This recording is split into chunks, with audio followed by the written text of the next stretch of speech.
Hello అండి అందరికీ. ఈరోజు రెసిపీ టేస్టీ ఆలూ కుర్మాని ప్రిపేర్ చేసి చూపిస్తున్నాను. పూరి, చపాతీ, వెజ్ బిర్యానీలోకి చాలా మంచి కాంబినేషన్, చాలా బాగుంటుంది. ఫస్ట్ స్టవ్ ఆన్ చేసి ప్యాన్ పెట్టుకొని అందులో 1 టేబుల్ స్పూన్ ఆయిల్ వేసుకొని ఆయిల్ లైట్గా హీట్ అయ్యాక ఇందులోకి 1/2 టీ స్పూన్ జీలకర్రను వేసుకుంటున్నాను. నెక్స్ట్ 3 పచ్చిమిర్చిని పొడవుగా కట్ చేసి వేసుకోండి. కొంచెం కరివేపాకును వేసుకొని వీటిని లో ఫ్లేమ్లో లైట్గా ఫ్రై చేసుకున్నాక ఒక పెద్ద ఉల్లిపాయను చిన్న ముక్కలుగా కట్ చేసి వేసుకోవాలి. ఈ ఉల్లిపాయ ముక్కల్ని మంచి కలర్ వచ్చేంత వరకు బాగా ఫ్రై చేసుకోవాలి. ఈ ఉల్లిపాయ ముక్కలు వేగుతుండగా ఇందులోకి 1 టేబుల్ స్పూన్ ఫ్రెష్గా దంచిన అల్లం వెల్లుల్లి పేస్ట్ వేసుకుని ఈ అల్లం వెల్లుల్లి పేస్ట్ పచ్చివాసన పోయేంత వరకు ఫ్రై చేసుకోవాలి. ఇవి ఫ్రై అయినాక ఇందులోకి 4 బంగాళాదుంపల్ని మరీ చిన్నవి కాదు మరీ పెద్దవి కాకుండా మీడియం సైజుగా కట్ చేసుకుని వేసుకోవాలి. మరీ చిన్నగా వేసుకుంటే కర్రీ పేస్ట్లా అయిపోతుంది, అందుకే మీడియం సైజుగా కట్ చేసుకోవాలి. బంగాళదుంప ముక్కలు వేసాక గరిటతో ఒకసారి బాగా కలిపేసి 1/2 టీ స్పూన్ పసుపు, 1 టీ స్పూన్ సాల్ట్ వేసుకుని ఒకసారి బాగా మిక్స్ చేసుకొని బంగాళదుంప ముక్కలు సాఫ్ట్గా అయినంత వరకు మగ్గించుకోవాలి. ఈ బంగాళదుంప ముక్క గరిటతో తుంచితే ముక్క బ్రేక్ అవ్వాలి. అలా మగ్గించుకున్నాక ఇందులోకి 3 పెద్ద సైజు టమాటాలను చిన్న ముక్కలుగా కట్ చేసి వేసుకోండి.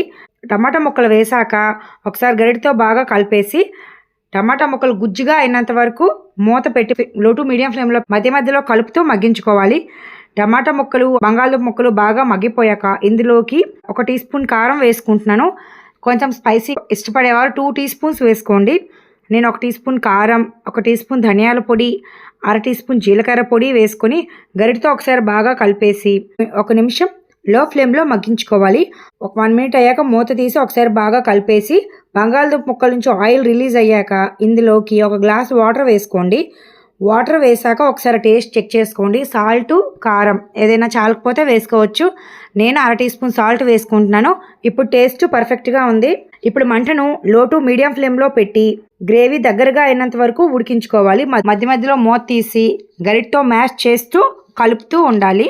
గ్రేవీ కన్సిస్టెన్సీ వీడియోలో చూపిస్తున్నట్లుగా వచ్చాక 1/2 teaspoon garam masala powder వేసుకొని ఒకసారి బాగా కలిపేసి కొంచెం కొత్తిమీర చల్లి స్టవ్ ఆఫ్ చేసేయండి.